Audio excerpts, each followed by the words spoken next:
Friends, मैं आपका mentor AK Singh और आज फिर हम अपने DSSC PGT पॉलिटिकल साइंस की तैयारी करेंगे। अब PGT पॉलिटिकल साइंस में हम क्या देख रहे हैं?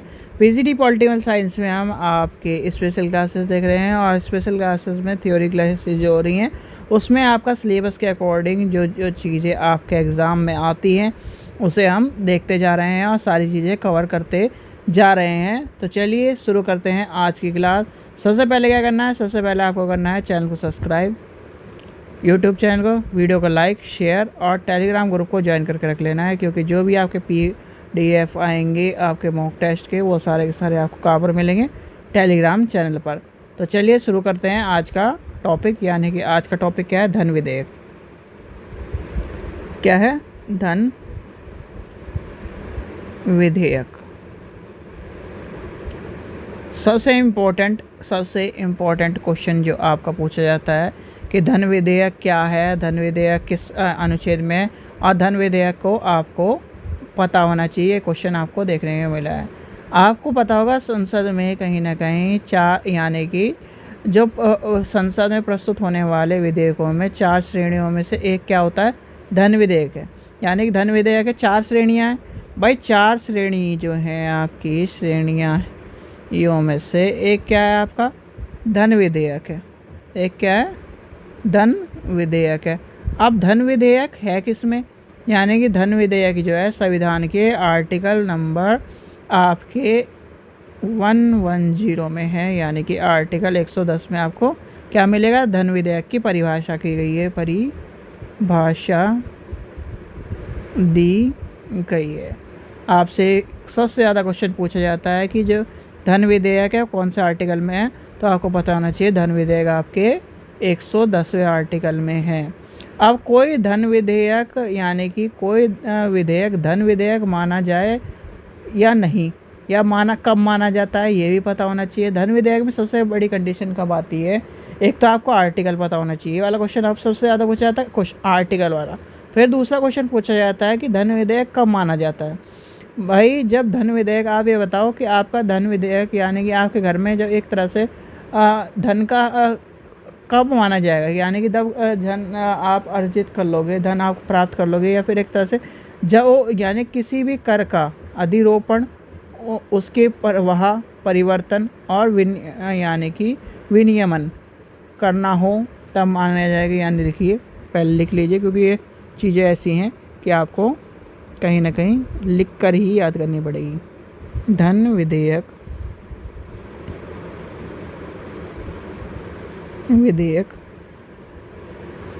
धन विधेयक यानी कि कोई विधेयक धन विधेयक माना जाएगा यदि, ठीक है, कब माना जाएगा? पहली कंडीशन, किसी कर का अधिरोपण,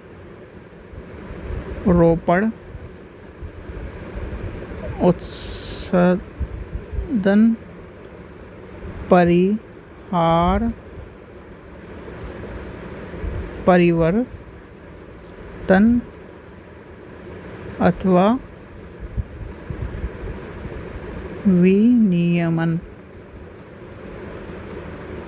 करता हो तब, ठीक है। केंद्र सरकार द्वारा उधार लिए गए धन का विनियमन से संबंध हो, ठीक है, तब करा जाएगा। भारत सरकार के सचिव यानी संचित निधि या उसके आकस्मिक निधि के अधिरक्षक हो तो, ये लिखिए क्योंकि ये वाला क्वेश्चन पूछा जाता है और ये आपको पता होना चाहिए। जब यानी कि भारत सरकार की संचित, और इसे इम्पोर्टेंट लगा लेना क्योंकि ये क्वेश्चन पूछा गया है इस तरह से, संचित निधि से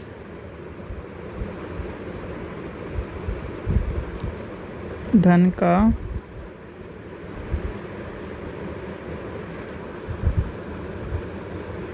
विनियमन विनियोग करता है। और दूसरा पॉइंट आपका इसी के अंदर मान के चलिए अलग से लिखा जाता। दूसरा आता है भारत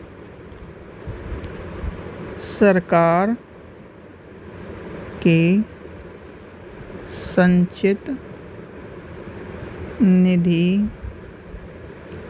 से या आकस्मिकता निधि की अभिरक्षा करता हो। ठीक है, तो ये आपके क्या आएंगे, धन विधेयक के अंदर सारी चीज़ें आपके आ जाती है। फिर आता है धन यानी कि भारत के संचित निधि पर भारत के किसी व्यय का जो उसके कहीं ना कहीं उद्देश्यान होते हैं या फिर उसके कहीं ना कहीं व्यय की राशि में वृद्धि हो। ठीक है, ये आना चाहिए। और कहीं ना कहीं आपको पता होगा भारत की संचित निधि में या लोक लेख के जो किसी प्रकार के धन का प्राप्ति है, अभिरक्षक है या फिर उसके व्यय का है, या केंद्र और राज्य की निधियां को लेखा जोखा यानी लेखा परीक्षण करना हो। लिखिए, ये भी लिखिए क्योंकि लेखा परीक्षण वाला क्वेश्चन आपसे पूछा गया है। भारत की संचित निधि या लोक लेखे में किसी प्रकार के धन की प्राप्ति या अभिरक्षा या इससे व्यय या इनका केंद्र या राज्य की निधियों का लेखा परीक्षण करता हो। ठीक है, तो ये आपका पता होना चाहिए कि कहीं ना कहीं ये चीज़ें भी आपकी काम आती।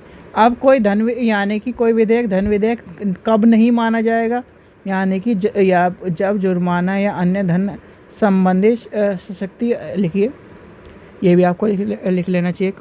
नेक्स्ट पॉइंट पर हम कोई विधेयक धन विधेयक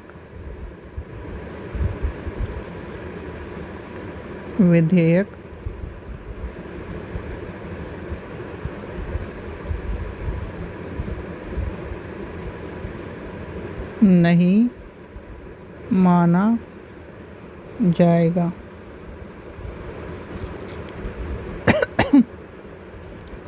सबसे पहला आता है जुर्माने या अन्य धन संबंधी शस्त्रों के अधीन अधिरोपण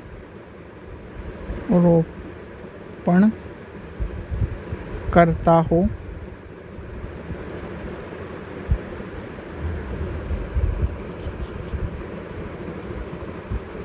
किसी स्थिति या किसी स्थानीय प्राधिकारी या निकाय द्वारा स्थानीय प्रयोजन के लिए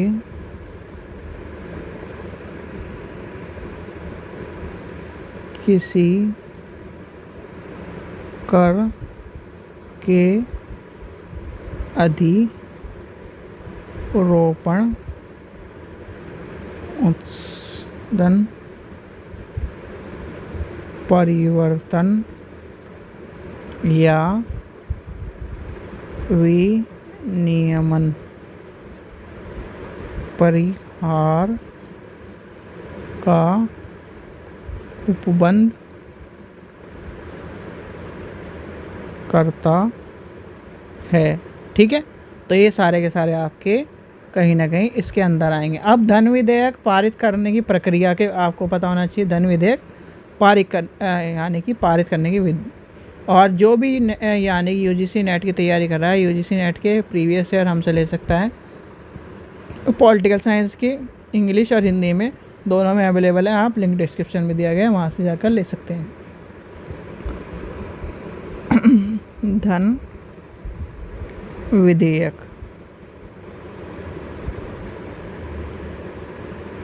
पारित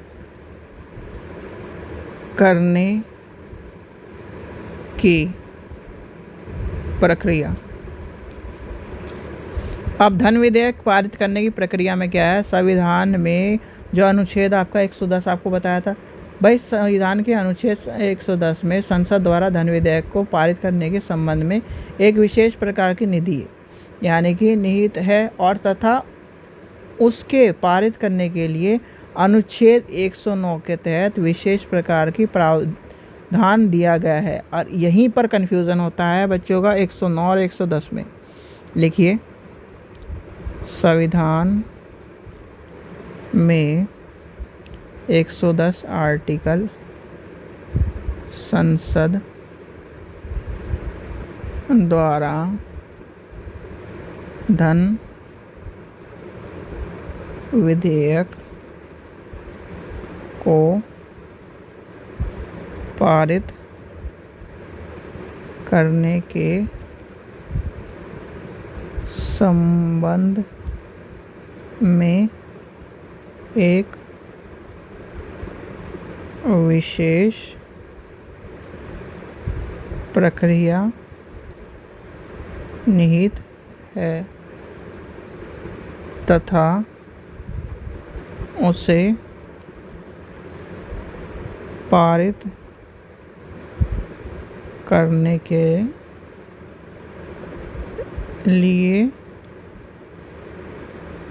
आर्टिकल 109 के तहत विशेष प्रक्रिया का प्रावधान किया गया है। ठीक है, अब इसके बाद क्या आता है, यानी कि लोकसभा में पारित होने के उपरांत उसे राज्यसभा में क्या करा जाता है, विचार के लिए भेजा जाता है। और लोकसभा के पास क्या है, उसको कहीं ना कहीं 14 दिन के अंदर स्वीकृति देनी होती है, अन्यथा उसे राज्यसभा से पारित माना जाएगा। ये कंडीशन सबसे ज़्यादा ध्यान रखना कि भैया 14 दिन का टाइम होता है, अगर नहीं आप भेज रहे आगे तो इसका मतलब ये है वो पारित माना जाएगा। ये कंडीशन ध्यान रख लेना धन विधेयक के ऊपर। और राज्यसभा में पारित के लिए भेजा जाता है, लोकसभा से भेजा जाता है क्या, यानी कि लोकसभा आपको भेजेगी, लोकसभा क्या करेगी, धन विधेयक को भेजेगी। देखिए सीधे सीधे समझिए, ये क्या है, लोकसभा आपकी, लोकसभा ने भेजा किसको, राज्यसभा को। ठीक है, किसके लिए, स्वीकृति के लिए। अब 14 दिन का टाइम है इनके पास। ठीक है, अगर 14 दिन से 15वां दिन होता है तो ये माना जाता है कि ये स्वीकृति मिल गई है, इसे स्वीकृति दे दी गई है। अब लोकसभा के लिए ये आवश्यक नहीं है कि वह राज्यसभा की यानी कि सिफारिश को माने। जैसे कि इसने कह दिया जी ये क्या नाम, ये इसमें ये चीज़ें चेंज करो, लोकसभा सिफारिश नहीं मानती। इसके लिए क्या है, धन विधेयक, यही कंडीशन ध्यान रखना कि धन विधेयक में राज्यसभा की कोई पावर एक तरह से मानी नहीं जाती और ना के बराबर पावर रखी जाती है। ठीक है, और यदि लोकसभा किसी प्रकार की सिफारिश को मान लेती है तो फिर उस विधेयक को सदन के द्वारा संयुक्त रूप से पारित क्या करा जाता है, माना जाता है। क्या माना जाता है, संयुक्त रूप से पारित माना जाता है। यदि लोकसभा की कोई सिफारिश नहीं मानती है तो उसे मूल रूप से दोनों सदनों में पारित माना जाता है। यानी कि यहाँ पर क्या हो जाती है, नो पावर का रूप में माना जाता है, एक तरह से नो पावर। ये कहीं ना कहीं धन विधेयक में आपको पता होना चाहिए, राज्यसभा के पास नो पावर का रूप में माना जाता है। फिर आपकी क्या है, धन विधेयक के संबंध में यानी राज्यसभा के पास शक्तियाँ क्या हैं भाई, वो केवल सिफारिश कर सकता है। क्या कर सकता है कि यानी कि सिफारिश कर सकता है। धन विधेयक यानी धन विधेयक जो है आपका स्वीकृति और संशोधन नहीं कर सकता हो। शक्ति उसके पास क्या है, एक तरह शक्ति क्या मान लो, उसके पास कोई शक्ति नहीं है, सिफारिश कर सकता है। ठीक है। और धन विधेयक के संबंध में राज्यसभा की शक्ति सीमित है, ये आपको पता होना चाहिए। अगर आपसे क्वेश्चन पूछा जाए कि कोई शक्ति है उसके पास, नहीं है जी उसके पास, भैया 14 दिन में, ये तो वो हो गया कि एक तरह से मान के चलिए कि ये है, ये रखिए पेपर, साइन करने हो ठीक है, नहीं करने ठीक है, हम तो क्या, ये हमारा हक है। तो वही काम एक तरह से, जैसा आज भी क्या है, बहुत सारी जगह आपसे देखा होगा कि क्या नाम, जैसे पिक्चरों में कहते नहीं रहते कि ये रखिए, यानी कि ये रखा है डंडा और ये है हमारी जगह, यानी कि ये रखिए पेपर, साइन करेगा ठीक है, नहीं करेगा ठीक है, तब भी हमारी जगह है। तो वही क्या नाम राज्यसभा के साथ पावर के रूप में करा जाता है कि कहीं ना कहीं कि क्या नाम, आप साइन करोगे ठीक है, नहीं करोगे ठीक है, हमारे पास पावर है। तो ये आपको पता होना चाहिए, इसमें ये बातें कही गई हैं। अब आती है राष्ट्रपति की बात। भाई राष्ट्रपति जी हमारे क्या करते हैं, राष्ट्रपति जी की बात आती है धन विधेयक में। यानी राष्ट्रपति जी क्या करते हैं धन विधेयक से संबंध में, धन विधेयक में भूमिका क्या है उनकी कि इसमें कहीं ना कहीं केवल राष्ट्रपति की सिफारिश के बाद ही प्रस्तुत किया जाता है, सिफारिश के बाद प्रस्तुत किया जाता है। दोनों सदनों में पारित होने के बाद धन विधेयक को राष्ट्रपति के समक्ष प्रस्तुत किया जाता है। और ये तो आपको पता है भाई क्या है, लोकसभा प्लस राज्यसभा और प्लस सीधे सीधे मान के चलते हैं राष्ट्रपति को मिलके क्या बनता है, एक यानी कि एक्ट मान लो हमारा।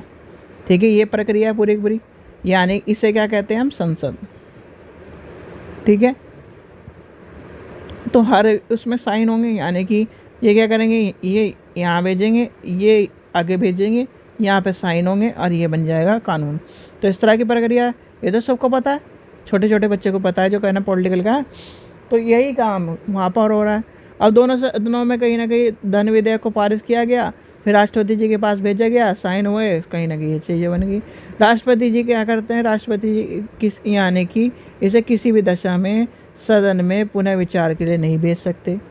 भाई क्या कर सकते हैं, पुनः विचार के लिए नहीं भेज सकते राष्ट्रपति जी, ये चीज़ ध्यान रखना। यानी कि पुनः विचार के लिए नहीं भेज सकते, तो ये भी आपको पता होना चाहिए। तो ये कहीं ना कहीं लोकसभा राष्ट्रपति जी की, सॉरी राज्यसभा और राष्ट्रपति जी की एक तरह से शक्तियों का इसमें कम रोल रहा है। जो भी रोल रहता है वो किसका रहता है, वो रहता है आपके राज्यसभा का, वो लोकसभा का, राज्यसभा बोलो, लोकसभा का। ठीक है, राज्यसभा और राष्ट्रपति का कोई रोल नहीं रहता, वो सिर्फ एक तरह से इन्हें देख सकती है, पेपर क्या है, क्या क्या चीज़ें हैं, और इसमें सब चीज़ें आपके सामने हैं। ठीक है बच्चों, चलिए आशा करता हूँ आपको वीडियो पसंद आई हो। वीडियो पसंद आई तो लाइक करें, चैनल को सब्सक्राइब करें, वीडियो को ज़्यादा से शेयर करें। Thank you.